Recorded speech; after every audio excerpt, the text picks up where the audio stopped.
Mari kita berdoa. Bapa Surgawi, kami bersyukur dan berterima kasih karena perbuatan Tuhan yang ajaib dan besar di dalam kehidupan kami. Kami bersyukur karena kami tahu bahwa Engkau adalah Allah yang agung, Engkau adalah Allah yang tidak pernah meninggalkan kami. Kami berterima kasih karena kami tahu bahwa Tuhan kami hidup. Dan kami tahu bahwa Tuhan kami adalah Tuhan yang melebihi segala persoalan dan permasalahan kami. Kami bersyukur ya Bapa Surgawi atas berkat yang kami terima dari hari demi hari. Dan kami melihat pertolongan Tuhan dari waktu ke waktu, dan kami melihat bahwa Engkau adalah Allah yang luar biasa berkarya dalam kehidupan kami. Dan Bapa Surgawi, pada saat ini kami ingin bersama-sama merenungkan firman Tuhan. Kami berdoa ya Bapa Surga, melalui firman-Mu, kami juga dapat lebih lagi bertumbuh mencintai dan mengasihi Engkau, dapat lebih lagi mengenal Engkau dalam kehidupan kami sehari-hari. Karena kami rindu ya Bapa Surga, melalui apa yang kami kerjakan dan lakukan, nama Tuhan yang ditinggikan dan dimuliakan dalam kehidupan kami. Terima kasih Bapa ya, dalam nama Tuhan Yesus kami sambut firman-Mu. Amin. Shalom saudara, senang ketemu dengan saudara lagi di tempat ini pada saat ini.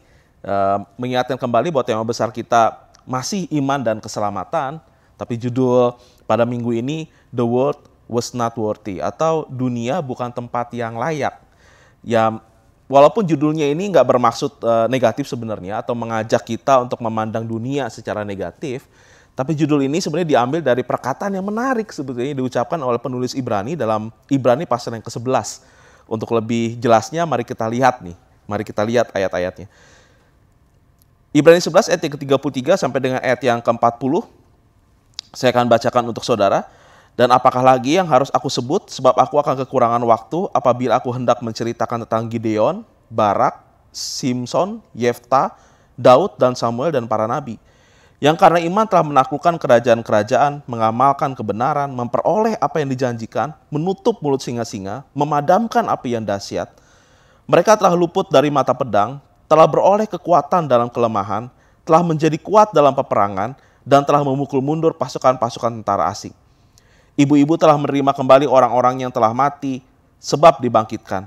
Tetapi orang-orang lain membiarkan dirinya disiksa dan tidak mau menerima pembebasan, supaya mereka beroleh kebangkitan yang lebih baik. Ada pula yang diejek dan didera, bahkan yang dibelenggu dan dipenjarakan. Mereka dilempari, digergaji, dibunuh dengan pedang. Mereka mengembara dengan berpakaian kulit domba dan kulit kambing sambil menderita kekurangan, kesesakan, dan siksaan. Dunia ini tidak layak bagi mereka. Ini yang jadi judul kita. Mereka mengembara di padang gurun dan di pegunungan, dalam gua-gua dan celah-celah gunung, dan mereka semua tidak memperoleh apa yang dijanjikan itu, sekalipun iman mereka telah memberikan kepada mereka satu kesaksian yang baik. Sebab Allah telah menyediakan sesuatu yang lebih baik bagi kita. Tanpa kita, mereka tidak dapat sampai kepada kesempurnaan.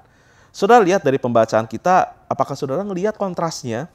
Dari ayat yang ke-32 sampai dengan ayat yang ke-35, ayat-ayatnya membahas mengenai kemenangan-kemenangan, membahas mengenai berkat-berkat, membahas mengenai satu hal yang luar biasa terjadi. Tapi ayat yang ke-35 sampai ayat yang ke-38 jujur aja, dalam Ibrani pasal yang ke-11, jangan-jangan ayat ini adalah ayat yang paling jarang disentuh. Kenapa? Karena cukup menyeramkan sih sebenarnya ayatnya. Gitu ya. Kenapa sih mesti ada ayat yang model kayak begini ketika kita membahas tentang iman? Jujur aja kalau andai kata bisa, jangan sampai ada deh ayat yang ke-35 sampai dengan ayat yang ke-38. Coba kita lihat nih. Kalau di ayat yang ke-32 sampai dengan ayat yang ke-35, kita mungkin akan berkata yes gitu ya. Karena ayat-ayat di situ dibilang karena iman menaklukkan kerajaan-kerajaan, mengamalkan kebenaran, memperoleh apa yang dijanjikan, menutup mulut singa-singa, memadamkan api yang dahsyat, luput dari mata pedang, beroleh kekuatan dalam kelemahan, menjadi kuat dalam peperangan, memukul mundur pasukan-pasukan tentara asing, menerima kembali orang yang telah mati sebab dibangkitkan. Iman kita, apakah iman kita menghasilkan ini? Betul. Tapi jangan salah loh.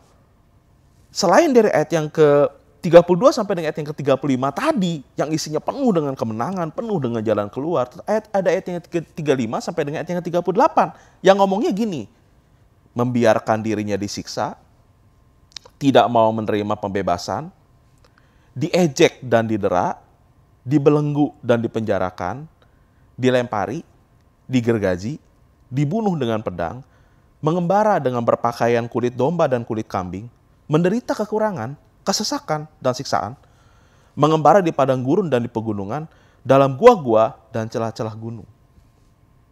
Siapa coba yang berani bilang amin ke ayat-ayat ini? Kalau bisa nih, jujur aja, kalau bisa dijauhin deh dengan yang model kayak begitu dan yang disebutin tadi. Karena menurut pandangan orang ya ini kan nggak happy gitu. Dan ada yang malah kematiannya mengenaskan loh di sini. Dibunuh dengan pedang, digergaji. Ini kan nggak happy ending gitu. Tapi ini loh problemnya. Suka atau nggak suka. Faktanya adalah ayat yang ke-35 sampai dengan ayat yang ke-38 itu adalah bagian dari iman. Dan itu dibahas dalam Ibrani pasal yang ke-11. Dan menjadi bagian dari iman orang percaya loh. Dan malahan menurut saya ini adalah pasal-pasal yang tidak bisa dilepaskan dari pergumulan iman.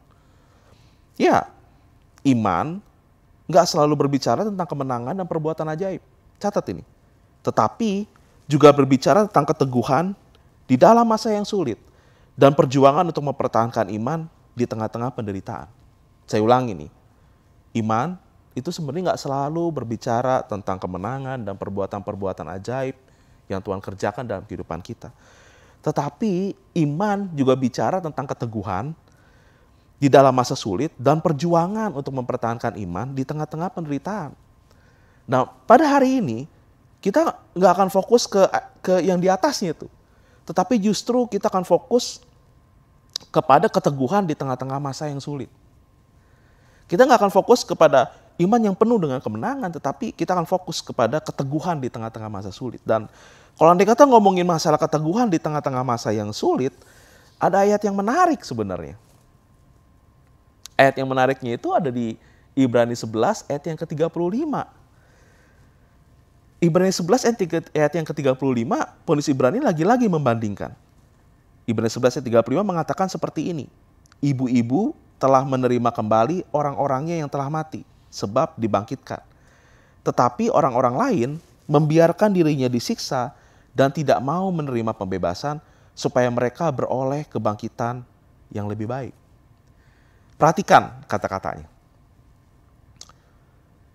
Di situ ada kata-kata, tetapi orang-orang lain membiarkan dirinya disiksa dan tidak mau menerima pembebasan. Kata membiarkan dan tidak mau di Ibrani pasal yang ke-11 ayat yang ke-35 itu kan kata-kata yang sifatnya keputusan. Itu ada opsi di situ. Tetapi dia membiarkan dirinya, tidak mau menerima. Ada opsi, ada keputusan yang diambil. Tapi ini kan menentang logika. Karena logikanya adalah orang akan menjauhi penderitaan. Logikanya orang nggak mau susah.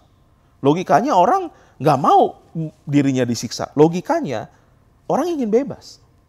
Tetapi orang-orang beriman ini malah justru membiarkan dirinya disiksa, tidak mau menerima pembebasan karena iman mereka. Karena sesuatu, mereka rela disiksa, nggak mau menerima pembebasan. Pertanyaannya, ini tentang logika nih, pertanyaannya, apa yang membuat orang-orang beriman ini bertahan, bahkan dalam penderitaan? Dan dari mereka, kita akan belajar sesuatu. Dari mereka, kita akan belajar ketika iman kita diperhadapkan dengan situasi yang sulit, apa yang membuat iman itu bisa bertahan sebenarnya? Ketika iman diperhadapkan dengan situasi yang sukar, ketika iman diperhadapkan dengan kondisi yang tidak memungkinkan, apa yang bisa membuat iman seseorang itu tetap bertahan? Bahkan di tengah-tengah penderitaan. Mari kita mulai dengan yang pertama. Ketahanan iman dan kemuliaan. Mari kita balik lagi ke Ibrani 11 ayat yang ke-35 ya. Di situ saya bacakan lagi. Ibu-ibu telah menerima kembali orang-orang yang telah mati sebab dibangkitkan, tetapi orang-orang lain membiarkan dirinya disiksa dan tidak mau menerima pembebasan supaya mereka beroleh kebangkitan yang lebih baik. Di situ penulis kitab Ibrani membangkitkan dua kebangkitan yang berbeda. Kebangkitan yang pertama dikatakan ibu-ibu telah menerima kembali orang-orangnya yang telah mati sebab dibangkitkan. Nah, pada kebangkitan yang pertama kemungkinan penulis kitab Ibrani ketika dia menulis ini dia mengingat Jared di Sarfat atau Elisa yang membangkitkan anak dari tuan rumah, tempat di mana dia tuh disediain kamar gitu. Mungkin dia mengingat itu, ibu-ibu telah menerima orang-orangnya yang telah mati, anaknya yang mati dibangkitkan secara fisik gitu. Tetapi ada kebangkitan yang lain dan kebangkitannya berbeda dengan kebangkitan yang pertama. Kebangkitan yang kedua dikatakan begini, tetapi orang-orang lain membiarkan dirinya disiksa dan tidak mau menerima pembebasan supaya mereka beroleh kebangkitan yang lebih baik dari kebangkitan yang pertama. Nah, ini penulis Ibrani mengatakan berarti ada kebangkitan yang lebih baik yang ditunggu oleh orang yang beriman. Kebangkitan yang lebih baik ini adalah kebangkitan kekal. Saya tidak akan memperdalam gitu. Di sini saya tidak akan memperdalam apa itu kebangkitan yang lebih baik atau kebangkitan yang kekal, tetapi ada pelajaran yang bisa kita ambil dari ayat ini. Kata kuncinya adalah lebih baik. Apa yang menyebabkan orang beriman bisa bertahan di dalam penderitaan? Karena orang beriman tahu bahwa Tuhan menyediakan yang lebih baik dari yang ditawarkan oleh dunia ini. Orang beriman tahu bahwa Tuhan menyediakan yang lebih baik dari ditawarkan oleh dunia ini. Itulah mereka mampu untuk bertahan dalam penderitaan. Itulah mengapa mereka mempertahankan iman habis-habisan. Dan gak mau meninggalkan iman mereka. Karena mereka tahu bahwa Tuhan melihat kok. Karena mereka tahu bahwa Tuhan gak buta kok. Karena mereka tahu bahwa Tuhan itu akan memberikan sesuatu yang lebih baik pada akhirnya. Dibandingkan apa yang ditawarkan oleh dunia pada saat ini. Mereka gak mau melepaskan iman mereka. Ini mungkin saudara pernah mendengar dengan satu tes yang namanya marshmallow test gitu. Marshmallow test itu adalah serangkaian eksperimen yang dilakukan oleh Stanford University di Amerika pada tahun 1960-an sampai awal tahun 1970-an. Dan di dalam eksperimen ini ada beberapa orang anak sebetulnya usia 4 sampai 6 tahun duduk dalam satu ruang kosong. Di depan itu ada meja gitu. Lalu anak ini dikasih makanan. Ambil contoh seperti inilah ya, taruhlah. Anak itu disodorkan kue ini. Disodorkan kue ini lalu ditaruh di depan anaknya. Lalu si penguji mengatakan seperti ini. Kamu boleh makan ini sekarang. Tapi kalau andai kata kamu nggak makan dan kamu tunggu sampai saya kembali lagi masuk ke dalam ruangan ini, maka kamu bukan hanya dapat satu ini, tetapi saya akan tambahin satu lagi. Jadi kamu bakal dapat 2. Tapi kalau andai kata kamu makan sekarang kue ini, kamu nggak akan dapat kue yang kedua. Itu marshmallow test. Dan anak yang bisa bertahan tidak makan kue ini, dia dapat lebih. Tapi kalau andai kata makan, nggak sanggup untuk menahan godaan untuk memakan kue pada saat itu juga, dia nggak dapat kue lebih. Yang menariknya adalah, pada tahun 1988, beberapa tahun setelah tes ini diuji, penguji itu datang kembali ke anak-anak yang mengikuti tes ini. 3 kali didatengin, tahun 1988, tahun 1990, dan tahun 2000. Anak-anak itu dikunjungi ulang, dilihat bagaimana kehidupan mereka. Dan uniknya adalah, anak yang mampu menahan diri untuk nggak makan pada saat itu juga, tetapi menunggu untuk mendapatkan kue yang kedua. Anak-anak ini cenderung lebih berhasil dalam bidang akademis, memiliki pernikahan yang lebih harmonis, penghasilan yang lebih tinggi, dan lebih berperan dalam komunitasnya. Hasil dari eksperimen ini menyimpulkan bahwa anak yang menunda untuk makan kue memiliki kemampuan untuk menunda kepuasan dan mengekang diri untuk mendapatkan hasil yang lebih besar di masa yang akan datang. Sedangkan anak yang cenderung untuk makan kue mengambil jalan pintas dan tidak tahan terhadap kesulitan. Dan eksperimen ini telah diuji ulang di beberapa negara dan hasilnya memang mirip. Gitu. Nah ini bisa dibilang agak-agak mirip dengan kondisinya kita gitu kan ya. Miripnya adalah Tuhan mengatakan bahwa dia akan memberi upah loh kepada orang yang sungguh-sungguh mencari dia. Itu Ibrani 11 ayat yang ke-6. Ibrani 11 ayat ke-6 kan mengatakan seperti ini, tetapi tanpa iman tidak mungkin orang berkenan kepada Allah. Sebab barang siapa berpaling kepada Allah, ia harus percaya bahwa Allah ada. Harus percaya. Ini wajib nih ya, wajib. Apa yang harus dipercayai? Yang pertama, Allah itu ada. Dan yang kedua, Allah memberi upah kepada orang yang sungguh-sungguh mencari dia. Allah memberi upah. Dan Tuhan mengatakan bahwa ada upah yang menanti kamu atas semua ketekunan, atas semua apa yang kamu kerjakan di dunia ini. Pertanyaannya kan, Jikalau upah itu belum sampai, apakah kita rela untuk menunggu? Apakah kita rela untuk menderita? Apakah kita rela untuk, ya bisa dibilang menahan diri kita untuk mendapatkan satu upah yang lebih baik? Problemnya banyak orang bisa jadi nggak tahan. Problemnya banyak orang bisa jadi tidak bisa untuk menunggu upah yang akan diberikan Tuhan kepada mereka. Tetapi orang-orang dalam Ibrani pasal yang ke-11, orang-orang beriman adalah orang-orang yang bisa mengatakan bahwa ada sesuatu yang lebih baik yang Tuhan sediakan untuk saya di kemudian hari. Percaya deh saudara. Tuhan akan memberi upah. Percaya deh, kalau Tuhan itu ngelihat apa yang kita kerjakan dan lakukan. Percaya deh, kalau Tuhan itu nggak buta kok. Tuhan itu ngelihat kok. Tuhan itu betul-betul memperhatikan kok. Seandainya saja upah itu tidak diberikan di dalam dunia ini, it's okay. Karena berarti upah itu akan diberikan di surga. Tapi banyak kok orang Kristen yang matinya susah. Nggak happy ending. Oh saudara, jangan salah karena 11 dari 12 murid Tuhan Yesus itu martir. Tapi untuk mereka, saya percaya ada upah yang menanti mereka di kehidupan yang kekal. Jangan kehilangan iman kita pada masa sekarang ini. Ingat baik-baik bahwa ada sesuatu yang lebih baik daripada yang di dunia ini yang Tuhan sediakan untuk kita. Ada satu hal yang luar biasa yang Tuhan sediakan untuk kita dan mungkin bisa jadi ada beberapa di antara kita yang menerima upahnya di dunia ini. Dan mungkin juga ada beberapa di antara kita yang akan menerima upahnya nanti. Tapi Tuhan adalah Tuhan yang gak pernah lupa. Dan Tuhan adalah Tuhan yang tahu untuk menepati janjinya. Dan bicara tentang kekekalan, ada alasan yang kedua. Tanah air yang baru. Ibrani 11 ayat yang ke-14 sampai ayat yang ke-16 mengatakan seperti ini. Sebab mereka yang berkata demikian menyatakan bahwa mereka dengan rindu mencari suatu tanah air. Perhatikan kata rindu. Rindu mencari satu tanah air.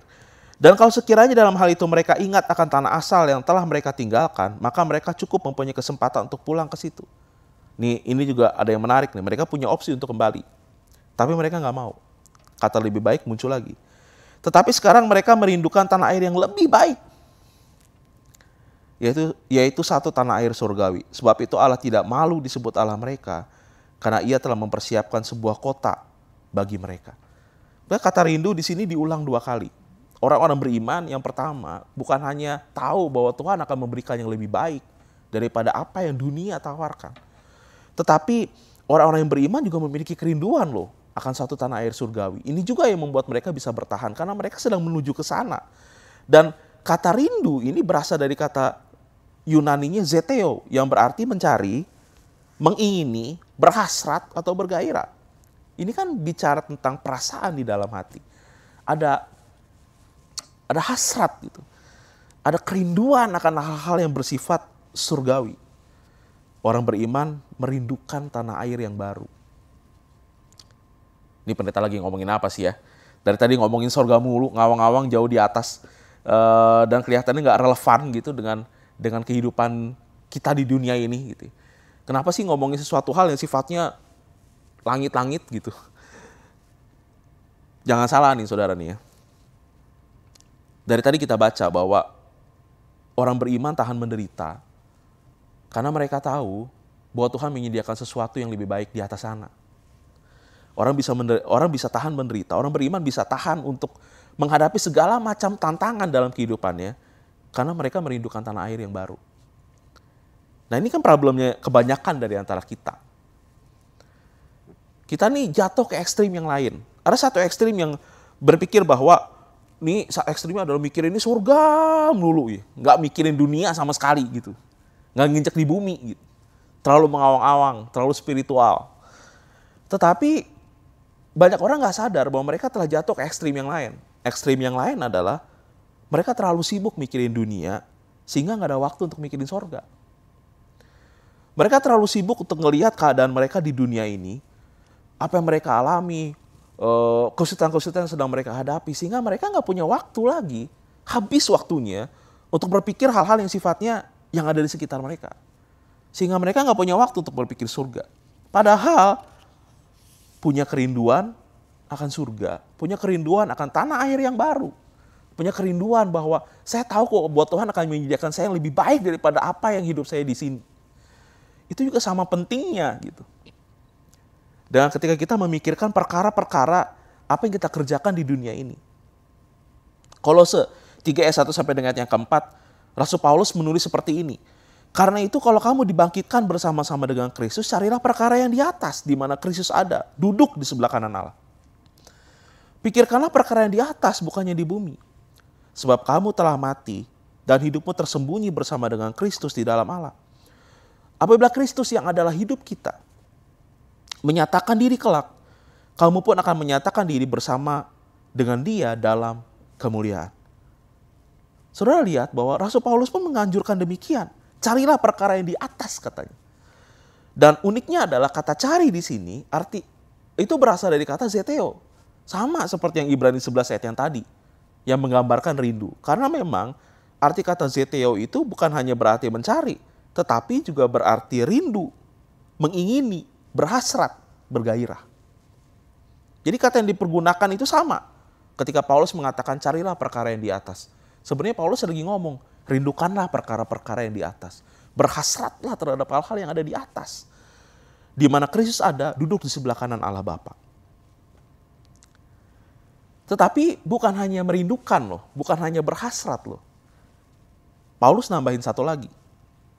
Bukan hanya mencari, tetapi pikirkanlah perkara yang di atas. Kalau andai kata tadi bicara mengenai masalah hati, sekarang dia berbicara mengenai masalah pikiran. Karena kata pikirkanlah itu berasal dari kata phroneo, yang berarti memikirkan, punya pemahaman, menjadi bijaksana, secara aktif, mengarahkan pikiran terhadap sesuatu, mencari dan berjuang untuk. Paulus tahu bahwa ada kalanya pikiran kita memang harus diarahkan untuk mengarah ke sana. Pikiran kita memang harus disengaja, secara aktif diarahkan kepada surga. Dan ada perjuangannya loh. Tapi ini loh yang akan menjadi renungan kita pada saat ini. Tahukah saudara bahwa kita punya Tuhan yang gak pernah lupa? Tahukah saudara bahwa kita punya Tuhan yang menyediakan hal yang jauh luar biasa, lebih baik untuk kita? Bersyukur bahwa Tuhan memberikan kepada kita juga hal yang luar biasa di dalam dunia ini. Tetapi ada hal yang jauh lebih baik yang Tuhan sediakan untuk kita di atas sana. Untuk itulah seharusnya kita berharap. Untuk itulah kita seharusnya berpegang. Untuk itulah seharusnya kita bersandar kepada Tuhan. Bukan hanya ketika kita ada di dunia ini. Tetapi kita tahu bahwa Tuhan akan menjamin kehidupan kita di dunia sana. Tuhan menyediakan suatu hal yang jauh lebih baik bagi kita. Di dunia akan datang. Itulah kenapa judul khotbah kita pada hari ini adalah dunia ini tidak layak bagi mereka. Sebagai penutup, saya ulang Ibrani 11 ayat 36 sampai dengan ayat yang ke-40 yang mengatakan dunia ini tidak layak bagi mereka. Mereka mengembara di padang gurun dan di pegunungan dan dalam gua-gua dan celah-celah gunung. Dan mereka semua tidak memperoleh apa yang dijanjikan itu. Apa sih yang dijanjikan? Apa sih dia yang dijanjikan itu? Tanah air yang baru. Sekalipun memang mereka telah memberikan kepada mereka satu kesaksian yang baik. Sebab Allah telah menyediakan sesuatu yang lebih baik bagi kita. Tanpa kita, mereka tidak dapat sampai kepada kesempurnaan. Saya tahu bahwa mereka belum melihat tanah air itu. Mereka masih nunggu kita. Ibrani pasal yang ke-11 dengan demikian tidak berakhir di ayat itu, di ayat yang ke-40. Tetapi sebetulnya Ibrani pasal yang ke-11 masih berlanjut hingga hari ini. Kitalah sekarang pelaku-pelaku imannya. Kitalah sekarang yang seharusnya rindu akan tanah air yang baru itu. Kitalah seharusnya rindu akan kebangkitan yang lebih baik itu. Kita adalah bagian dari Ibrani pasal yang ke-11 sebagai pahlawan-pahlawan iman, generasi baru yang menyempurnakan mereka. Dan jikalau Ibrani 11 mengatakan bahwa dunia ini tidak layak bagi mereka, maka seharusnya dunia ini tidak layak buat kita juga. Karena Tuhan sudah menyediakan yang lebih baik buat kita.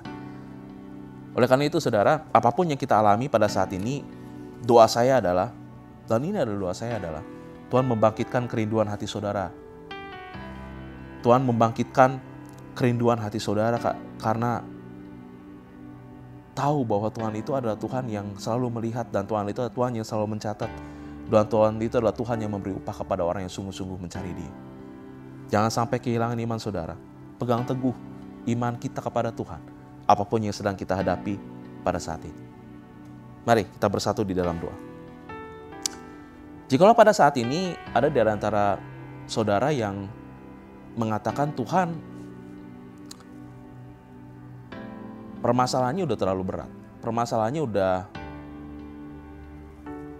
sukar untuk ditangani, dan pada saat ini saya mulai kehilangan iman saya kepada Tuhan. Mulai saat ini saya kok meragukan Tuhan ya dalam kehidupan saya. Jikalau pada saat ini itu yang saudara rasakan, sekali lagi ini adalah saat yang paling baik untuk datang kepada Tuhan dan bilang sama Tuhan, Tuhan, aku mau menguatkan imanku kepadamu, karena aku tahu bahwa Engkau ada di sini, dan aku tahu bahwa Engkau adalah Allah yang melihat keadaanku. Aku tahu bahwa pertolongan itu akan datang.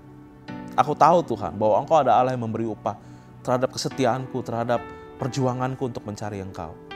Aku tahu bahwa Engkau, ketika aku rindu, maka ketika aku merindukan Engkau, aku tahu bahwa Engkau Tuhan adalah Tuhan yang mengatakan aku tidak malu mempunyai umat seperti Engkau, sepertimu. Bapa yang terbaik, coba saudara berdoa kepada Tuhan. Anggap Tuhan itu ada di depan saudara dan bilang sama Tuhan, Tuhan, aku gak mau kehilangan imanku karena sesuatu yang ada di sekitar. Aku mau teguh berharap dan bersandar kepada Tuhan karena aku tahu Engkau akan memberi upah. Entahkah aku menerima upahku di saat ini, di dunia ini.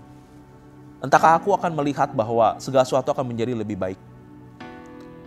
Tapi jikalau tidak pun, gak masalah.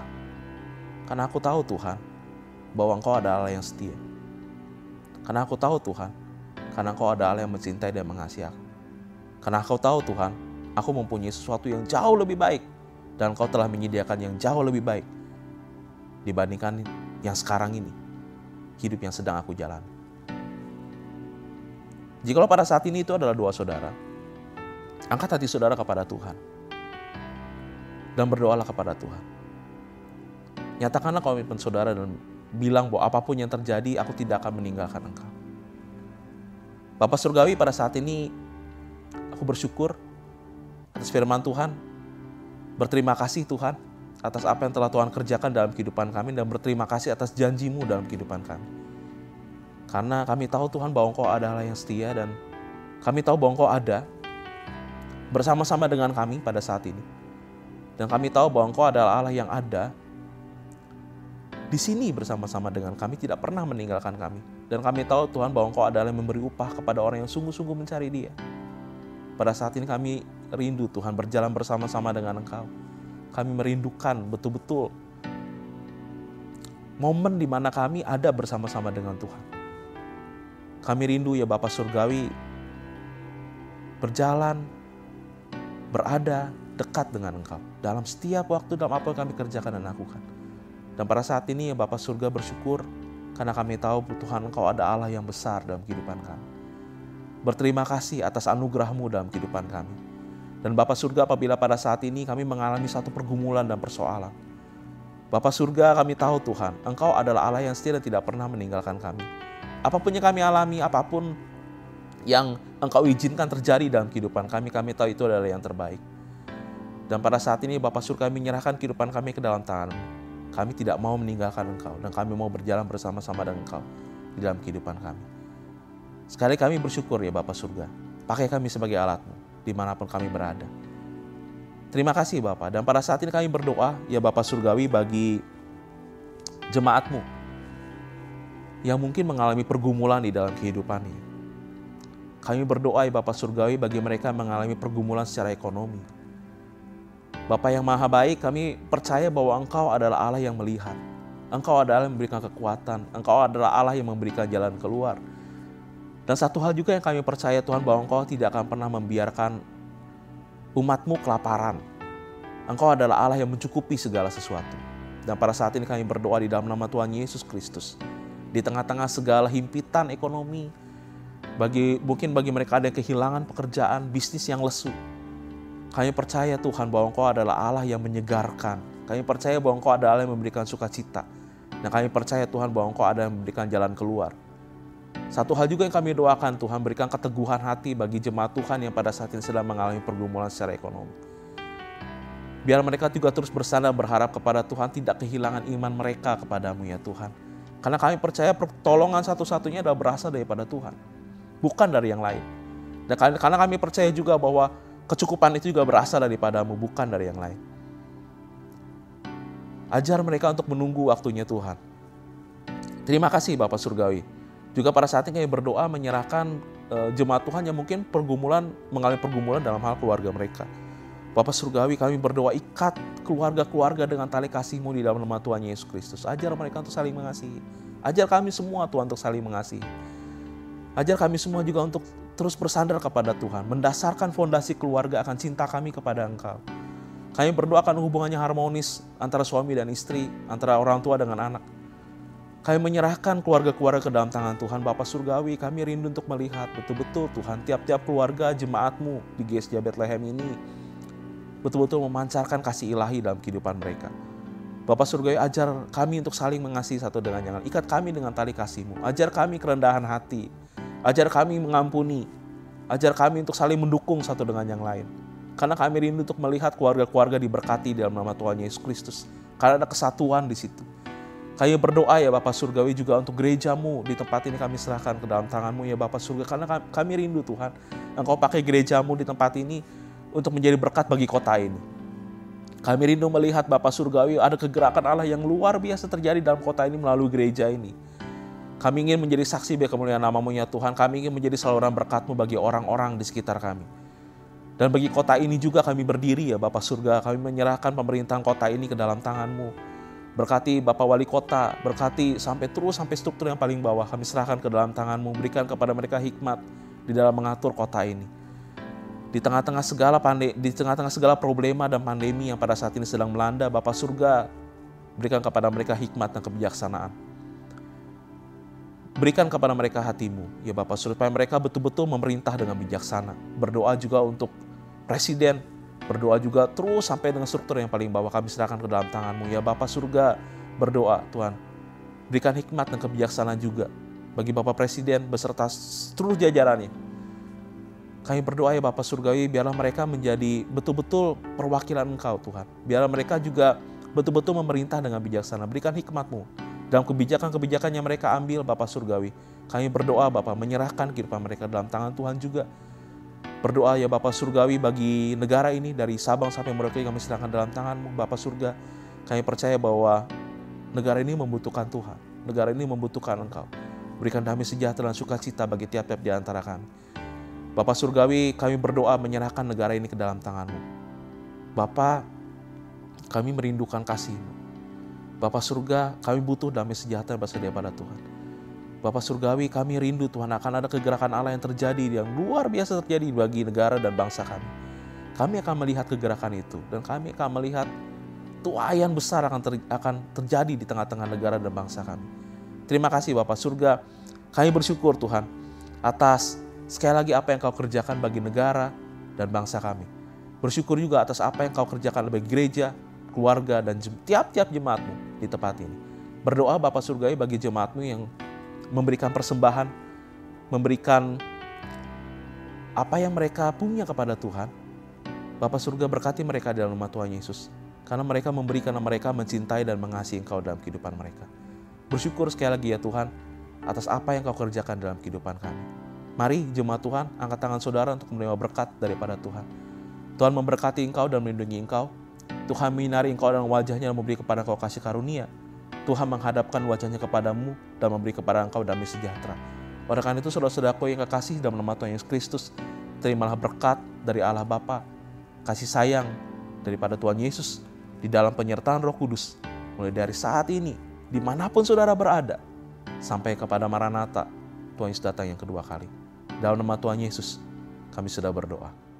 Amin.